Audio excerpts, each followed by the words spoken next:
Qué agüita.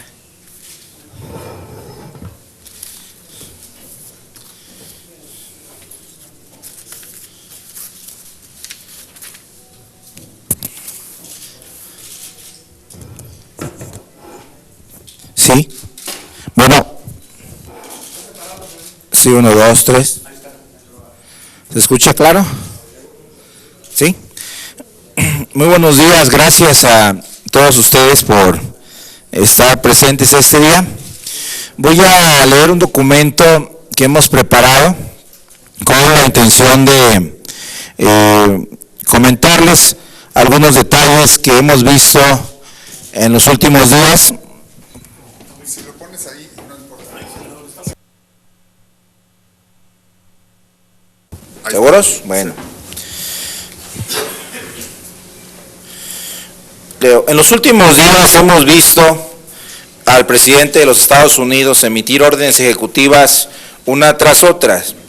Órdenes que van desde levantar un muro en la frontera México-Estados Unidos, sancionar a ciudades santuarios, es decir, a ciudades que les dan ciertas libertades a los inmigrantes, señalar que pueden utilizar policías locales para detener inmigrantes, mantener detenidos a inmigrantes aun y cuando no se haya resuelto su situación legal, es decir, anteriormente cuando se detenía a un inmigrante y éste iniciaba una acción legal, podía enfrentar esa acción legal en libertad. Hoy se le quiere mantener en prisión hasta en tanto no se resuelve su situación. Expulsar a los Dreamers aun y cuando su estancia sea legal en los Estados Unidos por acuerdo de Barack Obama, y hasta la amenaza de militarizar la frontera. Lo que nosotros hemos visto, lo que yo he visto, es que no ha habido una postura firme, seria, fuerte por parte del gobierno mexicano. No hemos visto una respuesta contundente. Más allá de tratar de negociar por las buenas y agachar la cabeza frente al impulso tuitero de Trump, y con apenas reacciones muy esporádicas en el que señalan que el Tratado de Libre Comercio será renegociado ojo por ojo, no hemos visto una posición firme del gobierno mexicano. Es por esta razón que estoy planteando 7 puntos para equilibrar y proteger a los mexicanos que viven en los Estados Unidos, y que creo que el gobierno federal, a través de la Cancillería y de la Secretaría de Hacienda, debe valorar seriamente. Primer punto. Frente a la intención de los Estados Unidos de gravar las remesas, que durante el año 2016 representaron 26.970 millones de pesos y que puede afectar gravemente los recursos que reciben las familias mexicanas, le hacemos al gobierno federal la siguiente propuesta: que la Secretaría de Relaciones Exteriores, dentro de los 50 consulados y la propia Embajada de los Estados Unidos, instale una oficina que permita realizar transferencias financieras de manera gratuita, desde los consulados y la embajada hasta las oficinas de las delegaciones de relaciones exteriores en nuestro país, donde los familiares puedan recoger el dinero sin que esto les genere un costo adicional. Es decir, es solo la voluntad de la Secretaría de Relaciones Exteriores y de la Secretaría de Hacienda para habilitar a los 50 consulados y a la embajada para que puedan ellos recibir el dinero de los inmigrantes y entregarlos en nuestro país sin costo para ellos. Creo que eso vendría de alguna forma a resolver el problema de tratar de gravar las remesas por parte de los Estados Unidos. Además de estas 50 oficinas de transferencias financieras, también la Secretaría de Relaciones Exteriores puede apoyar la Casa de los Migrantes con un objetivo: que pueda crear cooperativas de créditos entre sus miembros, y a través de esas cooperativas que ya existen hoy en los Estados Unidos puedan enviar recursos a sus familiares que viven en nuestro país, también sin costo alguno o con un costo mucho más bajo de lo que hoy les está cobrando el mercado. En segundo lugar, o la segunda propuesta, hemos visto que el presidente Donald Trump intenta sancionar a las ciudades santuarios que les dan facilidades de trabajo y libre tránsito a inmigrantes como Los Ángeles, como Chicago, Illinois, Nueva York o Pensilvania, por mencionar solo algunas, sin que aparentemente podamos hacer nada. Es decir, aquellas ciudades que hoy han servido de refugio para algunos inmigrantes donde no son perseguidos por la policía o no se les detiene, o cuando se les detiene por alguna falta administrativa, llámese una falta de tránsito, simple y sencillamente se les cobra la multa de tránsito, pero no son enterados al ICE, a la Oficina de Inmigración, que los puede deportar de los Estados Unidos. De hecho, a mí me tocó estar en dos de ellas, por supuesto en Los Ángeles, y también estuve en Reno, Nevada, en Winnemucca, cuando estuve de ilegal en los Estados Unidos, en las dos ocasiones. Estuve 7 años por allá, trabajando ahora sí que desde la tabla, que es la uva para pasa, la uva para vino en Napa. Por supuesto fui mesero, fui lavaplatos, fui yardero, todo lo que termine en enero, yo lo hice en los Estados Unidos, y trabajé menos teibolero para que, y trabajé en IHOP, International House of Pancakes, y bueno, todo el mundo sabe la historia, ¿no? Pasé de ilegal por Tijuana, 39 horas caminando por el cerro, y la segunda vez pasé de ilegal por Nogales, Sonora, en la cajuela de un carro, de Nogales a Tucson y de Tucson hasta Phoenix. Y bueno, finalmente me atrevo a hacer estas propuestas porque de alguna manera a mí me tocó vivir en los Estados Unidos de ilegal, ahora sí que a la sombra, en la oscuridad, donde quieres que nadie te vea, porque crees que cualquier autoridad mexicana o americana te va a expulsar. De hecho, me tocó vivir 22 días debajo de un puente allá en Reno, Nevada, lo cual no se los recomiendo, que hacía mucho frío, estábamos a menos 8 grados bajo cero. Cuando vemos a las ciudades santuarios ser señaladas por Donald Trump, lo primero que nos preguntamos es, ¿qué podemos hacer los mexicanos frente a esas decisiones del gobierno norteamericano? Mire, yo quiero señalar lo siguiente. Acabo de estar en Laredo, Texas, y en Nuevo Laredo, Tamaulipas, y coincidió con que fue el Día Sin Inmigrantes. Un día antes algunos senadores hicieron una valla humana en El Paso y Juárez El Paso, y nosotros al siguiente día estuvimos en el festejo del abrazo que se hace por 120 años entre Nuevo Laredo y Laredo, Texas. Y lo que vimos fue los malls, como le dicen allá estas tiendas departamentales, estuvieron solos, porque la gente de México que va a comprar a los Estados Unidos, ese día se organizó para no ir.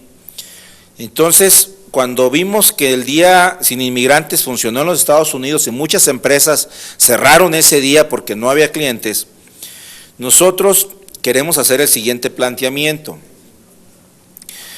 Estados Unidos es nuestro principal socio turístico. En los Estados Unidos, 20 millones de mexicanos cruzan la frontera a los Estados Unidos cada año para ir de turistas a Las Vegas, a Nueva York, a Disney World, a Estudios Universales. 20 millones de mexicanos, y dejan una derrama de 20 billones de dólares cada año estos mexicanos que van a vacacionar a los Estados Unidos. La cantidad de mexicanos que van de turistas a los Estados Unidos es superior a todos los turistas que puede enviar la Unión Europea juntos a los Estados Unidos. Van más mexicanos de turistas a los Estados Unidos que los que envía China, Japón, Alemania, Francia, Inglaterra, Portugal e Italia a los Estados Unidos, por mencionar solo algunos, juntos. Es la mayor cantidad de turistas que llegan a Estados Unidos son de origen mexicano. ¿Qué es lo que estamos planteando nosotros? Que así como los Estados Unidos, el Departamento de Estado emite una alerta para sus ciudadanos americanos de que no visiten determinados estados por el tema de la inseguridad, nosotros queremos pedirle a la Secretaría de Relaciones Exteriores que emita una alerta para los ciudadanos mexicanos para que dejen de visitar aquellas ciudades o aquellos estados que están adoptando políticas antiinmigrantes. Es decir, si un gobernador, un alcalde o algún legislador de cualquier partido propone una medida que afecte a los inmigrantes en los Estados Unidos, ese estado, esa ciudad debe ser señalada en una lista negra de la Secretaría de Relaciones Exteriores para pedirle a los mexicanos que no solidaricemos con nuestros connacionales en los Estados Unidos y dejemos de visitar esas ciudades para que no haya la derrama económica que hoy les estamos dando a esas ciudades que no quieren a nuestros inmigrantes, pero sí quieren los dólares que llevan los turistas mexicanos para gastárselos ahí.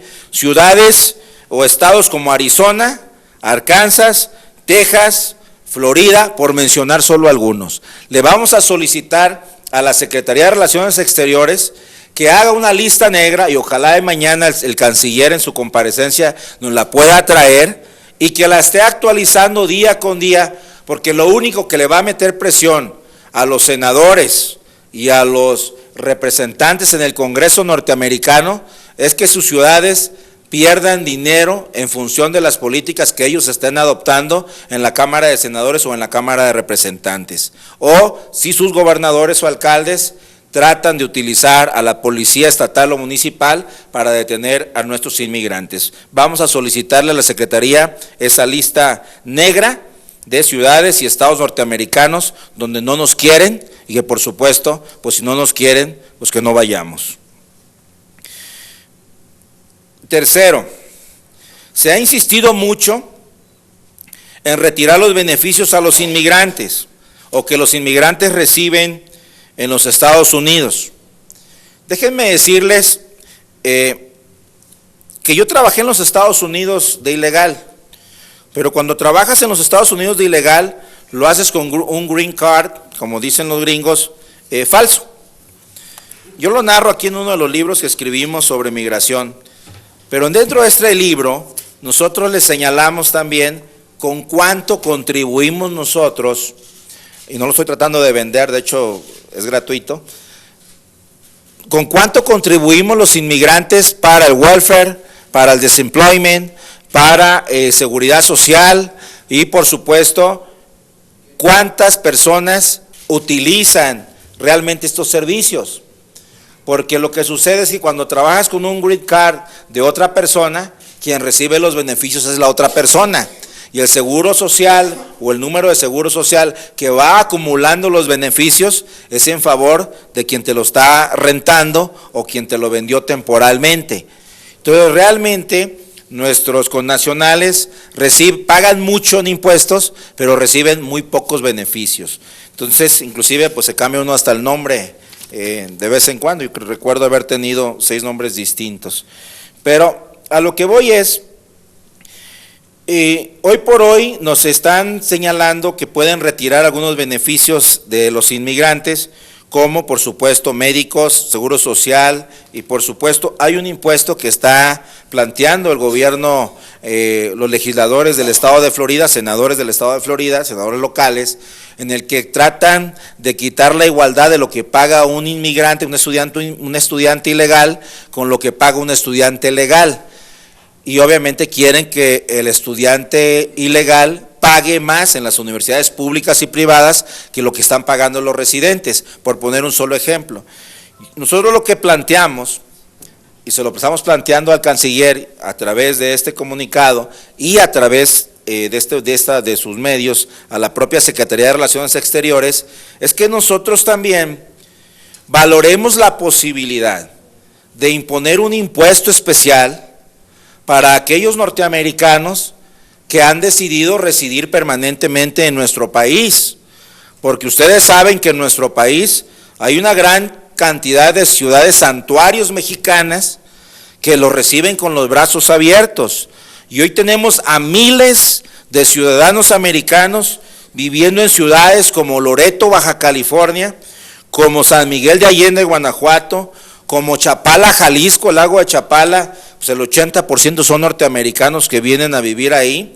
Por supuesto tenemos ciudades como Puerto Vallarta, Jalisco, Playa del Carmen, Quintana Roo y por supuesto Cancún ya sin dejar de mencionar mi estado, Manzanillo, donde tenemos una gran cantidad de norteamericanos que vienen a vivir ya de manera permanente, a jubilarse, a descansar, y por supuesto a ellos se les da un trato preferencial. Nunca se les ha molestado ni con el pétalo de una iniciativa. Entonces yo lo que le pediría hoy a la Secretaría de Relaciones Exteriores y a la propia Secretaría de Hacienda que valoren la posibilidad de que en la reciprocidad de que nos le impongan más impuestos a las remesas o que establezcan más sanciones para los inmigrantes, nosotros en una acción conjunta podamos establecer, iniciando en la Cámara de Diputados, un impuesto especial para los norteamericanos que vienen a residir de manera permanente en nuestro país.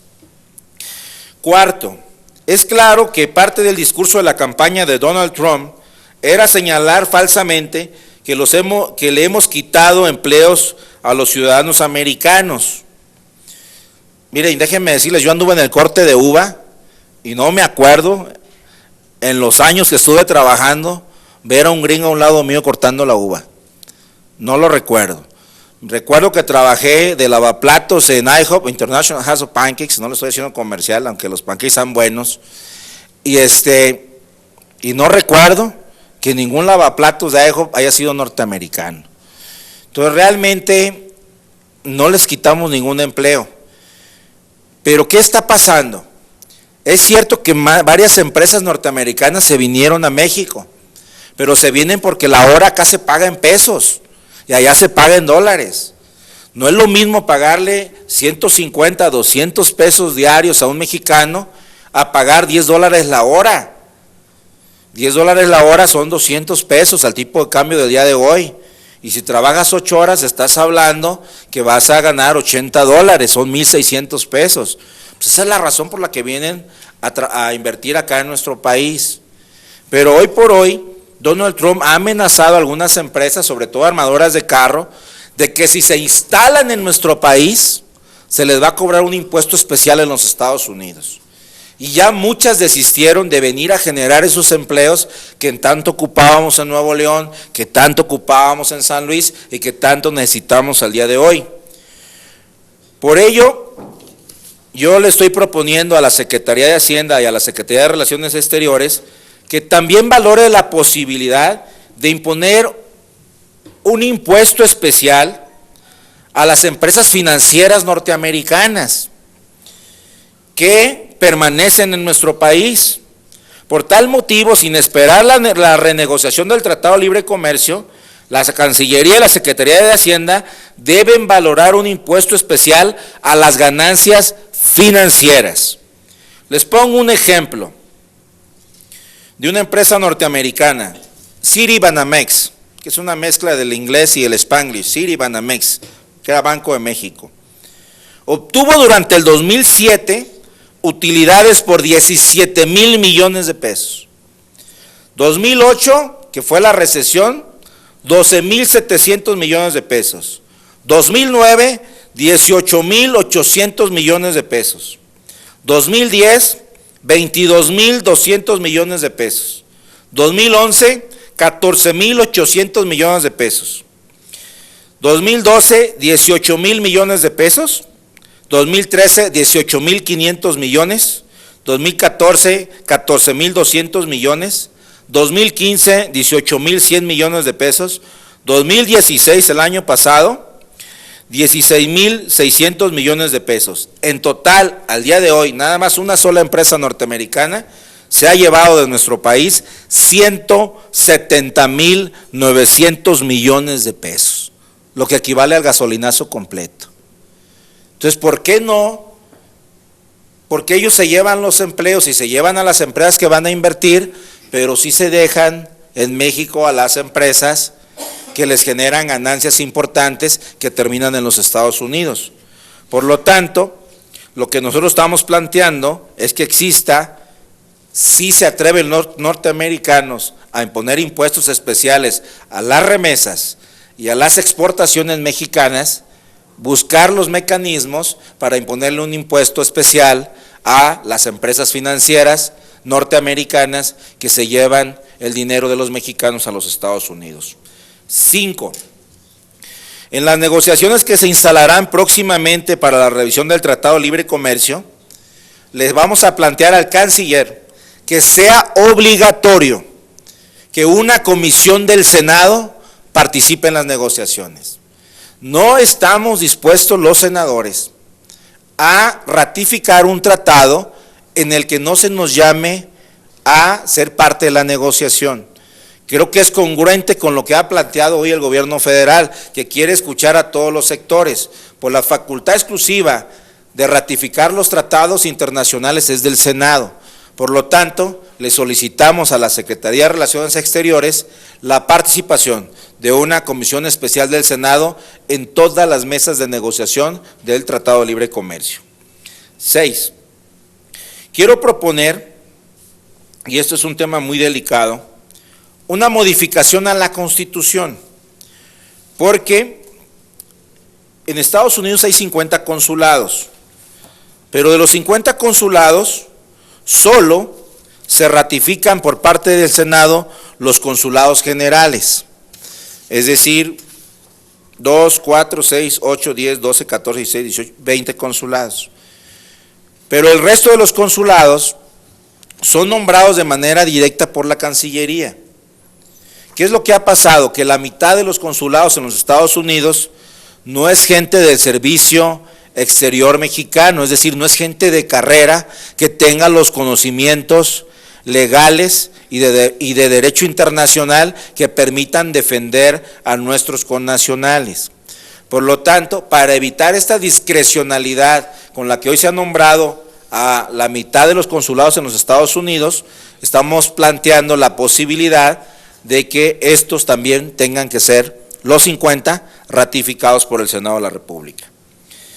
Y séptimo y último, queremos comentarles lo siguiente: en la historia de nuestro país y en la relación con los Estados Unidos desde 1848, que fue la invasión norteamericana, y el Tratado de Guadalupe Hidalgo y de Hampstead, que regularizó las fronteras entre México y Estados Unidos en 1854, es claro que desde esa fecha al día de hoy no ha habido un solo terrorista que haya pasado por nuestro país para entrar a los Estados Unidos, uno solo, porque el gasto que destina México a combatir el terrorismo es bastante alto, pero además hay que decirlo con todas sus letras, muchos países que han sido señalados por los Estados Unidos como riesgo para su nación, México les niega la visa para que entren a nuestro país, y eso es parte de la política mexicoamericana que permite que muchos terroristas que pudieran dañar a la nación norteamericana no utilicen a México como parte del camino para ir a hacer daño en Norteamérica. Caso más claro fue que se le negó la entrada a los hijos de Muammar Gaddafi a nuestro país, por mencionar solo uno de muchísimos que conocemos. Pero, ¿quién sufraga este gasto? ¿Quién paga por controlar el terrorismo en nuestro país para que no entre a los Estados Unidos? Pues México. Pero no solo ese gasto, de cada 10 centroamericanos o de cada 100 centroamericanos, en México se detienen 50, el 50% los detiene inmigración mexicana y los deporta. Solo el ICE o el Border Patrol detiene a 2 y solo 3 llegan a los Estados Unidos a quedarse. Es decir, la contención que hace México para que los centroamericanos no lleguen a los Estados Unidos es brutal. Y el gasto que se destina por parte de nuestro gobierno para proteger a los norteamericanos y que no llegue tanto centroamericano a su país, lo hace México. Lo que nosotros estamos planteando es que en la mesa de negociación exista este tema y que el gasto de contención del antiterrorismo y el gasto de contención de inmigración centroamericana hacia los Estados Unidos sea un gasto compartido con nuestro país. México no puede seguir cuidándole el patio trasero a los Estados Unidos. Nos une una frontera de 3.209 kilómetros y 60 centímetros y quien se las ha estado protegiendo somos nosotros. Y no al revés, porque ellos sí dejan pasar remesas importantes de dólares ilegales para financiar los cárteles de la droga y sí dejan pasar armas de las que hoy en el país hay 16 millones de armas norteamericanas con las que se están muriendo nuestros jóvenes. Esos son los 7 planteamientos que un servidor le está haciendo a la Secretaría de Relaciones Exteriores y a la Secretaría de Hacienda para equilibrar de entrada los planteamientos en materia de negociación con nuestro vecino país. Estoy a sus órdenes para cualquier pregunta. ¿No hay? Bueno. Gracias. ¿No cree usted que también Correos a través de Mexpost podría participar en esa propuesta que usted está haciendo, sobre todo a través de los ya tradicionales giros, y que la Cancillería pudiera ponerse de acuerdo con esta institución para agilizar ese trámite que propone? Tengo un estudio de cómo llegan las remesas a México. Obviamente la mayor cantidad, la más importante, pues tiene que ver con tiene que ver con transferencias electrónicas y con money orders, son las más altas. El correo sí ha estado funcionando, pero aún así hay un costo implícito y sí hay un registro en los Estados Unidos de cuánto se está enviando a través del correo norteamericano hacia el correo mexicano. Lo que nosotros planteamos es que si hay una oficina en los consulados, tanto los consulados como las embajadas se consideran extensión del territorio, es decir, realmente estás haciendo transferencias internas. Si tú estás en la embajada de los Estados Unidos, de México en los Estados Unidos, estás en territorio mexicano, por lo tanto no tiene por qué haber un costo adicional de ninguna institución financiera por trasladar dinero de un país a otro, por cuando realmente estás dentro de tu propio país. Por eso nuestra intención es que sean los consulados los que tengan una oficina de transferencias, porque ahí sería lo similar a hacer una transferencia interna sin costo para quien la envía. ¿Cuándo lo plantearía esto? Nosotros vamos a enviar ese documento a la Secretaría de Relaciones Exteriores y por supuesto los compañeros senadores que van a participar mañana en la comparecencia del secretario de Relaciones Exteriores, pues harán los planteamientos pertinentes. ¿Qué tal, senador? Muy buenas tardes. En primer lugar, te iba a preguntar exactamente si tienes consenso entre tu propia bancada al principio, o si es a nivel personal estos 7 puntos que me parecen la verdad interesantes, y sí, un poco levantar la cabeza ante los Estados Unidos. Y ¿cómo obtener este recurso compartido si vemos que ya, por ejemplo, para el Plan Mérida ya Estados Unidos va a retirar ese apoyo, ya no va a haber ese apoyo para combatir, entre comillas, el narcotráfico? ¿Y cuánto se podría recaudar de un impuesto que efectivamente se le pida a los norteamericanos porque están inundando nuestros estados? Mira, nosotros, déjame comentar por qué me atrevo a hacer esta propuesta. De hecho, de los 128 senadores, yo soy el único que ha sido migrante, es decir, el único que ha ido a Estados Unidos de mojado, o wetback, como dicen los gringos. Y la verdad, cuando tú escuchas los planteamientos válidos, y además con muy buena intención de muchos compañeros, pues son de buena intención, ¿no? O sea, hay que ser firmes frente a los norteamericanos, México debe estar unido frente al embate yanqui, etcétera.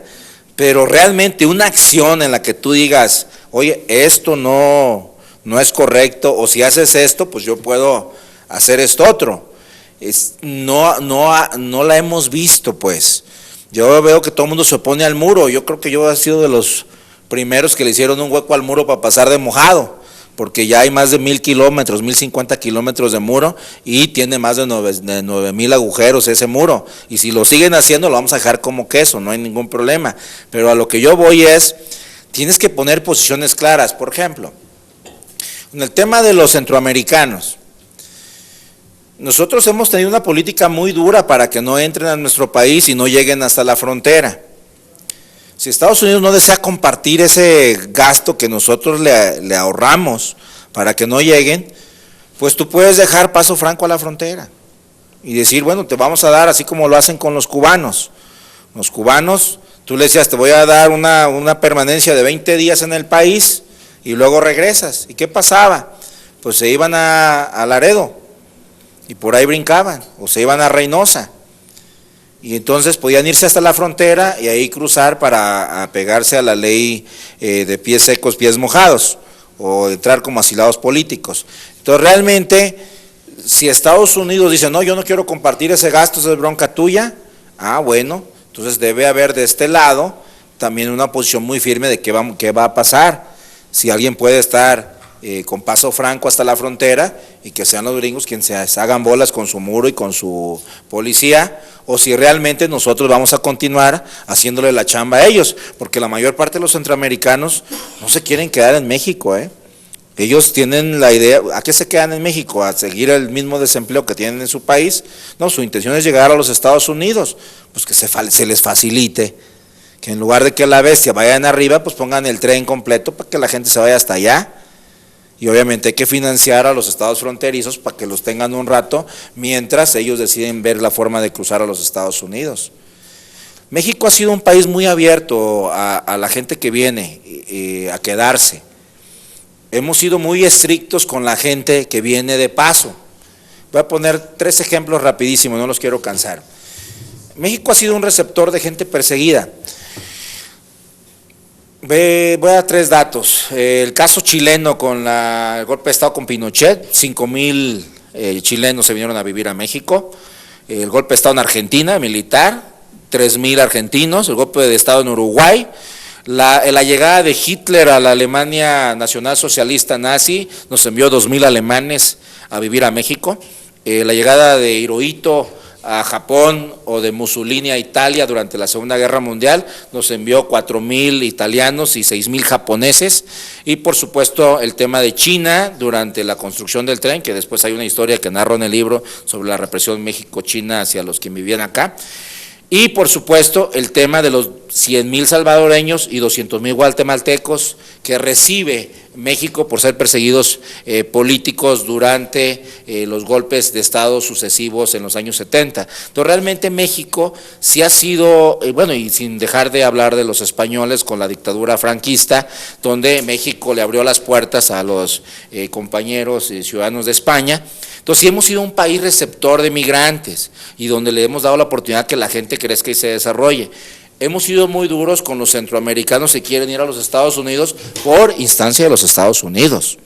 Entonces realmente si los Estados Unidos hoy dice, ese no es bronca mía, ni los terroristas que llegan a México es bronca mía, ni los centroamericanos, México tiene que decir, oye, pues tampoco es bronca mía, Aquí nadie quiere venir a poner bombas, ni nadie quiere venir a suicidarse por tener una religión distinta, allá sí.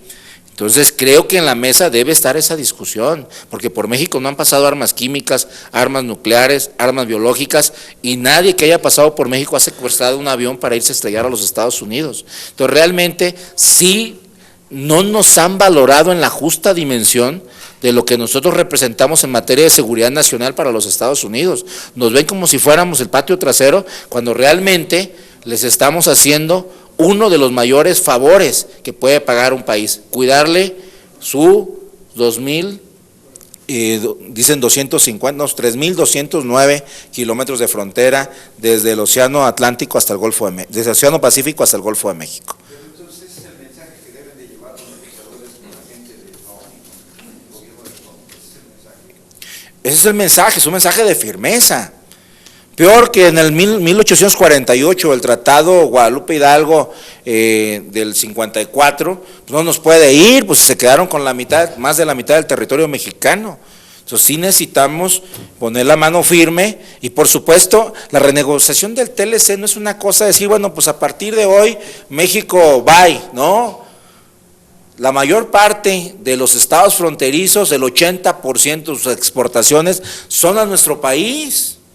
Les compramos muchísimo, tanto a Texas como a Arizona, como a Nevada, como a California. Entonces realmente nosotros representamos un factor muy importante para la economía norteamericana, no solo con la mano de obra de los ilegales, que se calcula en 8 millones están en los Estados Unidos, sino lo que nosotros le compramos a ellos. Muchas empresas norteamericanas, si nosotros dejáramos de comprarle lo que hoy les compramos, quebrarían al día de mañana, Y también ellos tendrían que buscar otro tipo de mercados, como los tenemos que buscar nosotros. y llegar a un modelo muy parecido a lo que hizo Brasil. Brasil, el 25% lo manda a la Unión Europea, 25% a América, 25% a Asia, y solo el 25% lo comercia con Estados Unidos. Entonces, el 75% de su comercio no depende de las finanzas norteamericanas ni de el loco que llega a la Casa Blanca. Entonces, realmente creo que nosotros debemos diversificar y ver con qué países podemos platicar ya convenios bilaterales. Entonces, realmente creo que la Secretaría de Hacienda y la Secretaría de Relaciones Exteriores debe poner el pie mucho más firme en los temas de renegociación con los Estados Unidos. Senador, lo que estamos viendo sería una política de ojo por ojo, diente por diente, por una parte. ¿Qué tan viable sería una respuesta favorable en este sentido a la propuesta por parte del canciller, cuando estamos viendo que, pues bueno, el gobierno federal pues se han visto de plano medio agachones? Yo diría agachones y medio. Mira, se ha visto más digno el Congreso norteamericano, no le ha ratificado el nombramiento del secretario de Comercio, por ejemplo. 3 propuestos, inclusive el de ayer, 3 propuestos para ocupar cargos de secretaría por parte de Donald Trump han renunciado. Y no han renunciado porque ellos quieran renunciar, han renunciado porque al consultar al Senado y a la Cámara les han dicho, es probable que no salga tu nombramiento. Entonces, en lugar de arriesgarse a que les voten en contra, deciden retirar sus nombramientos. Hay que recordar que en los Estados Unidos el Senado ratifica hasta el 4º grado, O sea, la ratifica a los secretarios, a los subsecretarios, a los directores generales y hasta a los jefes de departamento. Entonces no es tan sencillo que de pronto te pongan un secretario y el secretario vaya a hacerle como le hacen en México, que ponen a todo el mundo. Allá el Senado, el peso del Senado es muy superior en la composición del gabinete. Por eso yo sí creo que vale la pena que el gobierno federal se ponga más firme e inicien negociaciones bilaterales también con los legisladores. Miren, ¿cuál es el problema? Y lo voy a platicar en el análisis que hizo su servidor de fondo que traemos para hacer un cabildeo a la Cámara de Diputados o a la Cámara de Senadores. Pues muy sencillo. Los demócratas creen que Hillary Clinton pudo haber ganado la elección y que lo que le dio los 4 o 5 puntos a Donald Trump después de habernos mentado a la madre y decirnos violadores fue que el presidente Peña lo invitara a Los Pinos. Entonces como que dijeron, mira, ya ves que no es tan malo, hasta el presidente lo invita, lo reciben como jefe de Estado y en su cara viene y le restrega que va a ser el muro. Entonces para los demócratas, nosotros somos los malos, el gobierno mexicano, porque le facilitamos la llegada a Trump. Entonces, cuando vas con los congresistas demócratas, pues ya de antemano te dicen, a ustedes le ayudaron. Cuando vas con los republicanos, te dicen, Trump tiene razón. Entonces, ¿con quién negocias? Ese es el gran tema. ¿O con qué les metes presión? Una de las formas de presionar es muy sencilla. Hay que ir a hablar con los inmigrantes y con la gente que va de turista a los estados donde hay senadores republicanos que están apoyando las políticas de Trump, para que sea su propia población la que le diga, oye, nos estás afectando. Entonces yo creo que la posición del gobierno debe ser más firme con todos los elementos que yo he planteado, y por supuesto, aquí hay 7 propuestas, puede haber más, pero son 7 que yo he visto en el transcurso desde este mes y una semana que tiene Donald Trump en el gobierno, que sí pueden ser viables. Ojo por ojo, pero con cosas muy claras, no es que si me saca la lengua, le saco la lengua, o si Donald Trump tuitea que va a hacer el muro, pues yo no voy a la visita que había pactado, que es absurdo, pues. Entonces, o no puede estar Donald Trump diciendo una cosa que va a militarizar la frontera y del otro lado tener a sus secretarios aquí reunidos en buena onda. Entonces, no nos está checando. Debe haber una sola línea de comunicación y una sola línea de negociación, y se tiene que negociar con quien toma las decisiones, no se puede negociar con los enviados. Yo creo que sí es necesario que se establezcan las mesas de negociación. En el tratado, en el NAFTA o el TLC, se abrieron mesas muy diversas, legisladores en un lugar, empresarios en otro lugar, secretarías de economía en otro lugar, los coordinadores o los representantes del banco, de un banco y del Tesoro, Banco de México y del Tesoro en otro lugar, y por supuesto los cancilleres en otro lugar. Entonces realmente había mesas paralelas en todo. Hoy lo que está pasando es que el presidente sigue mandando a un solo negociador, porque cree que la relación que tiene con el yerno de Trump va a resolver los problemas de este país. Entonces yo creo que de entrada creo que no se han abierto las mesas de negociación, y lo que yo estoy planteando es que en esas mesas debe haber obligadamente una comisión especial del Senado planteando estos temas. Muchísimas gracias.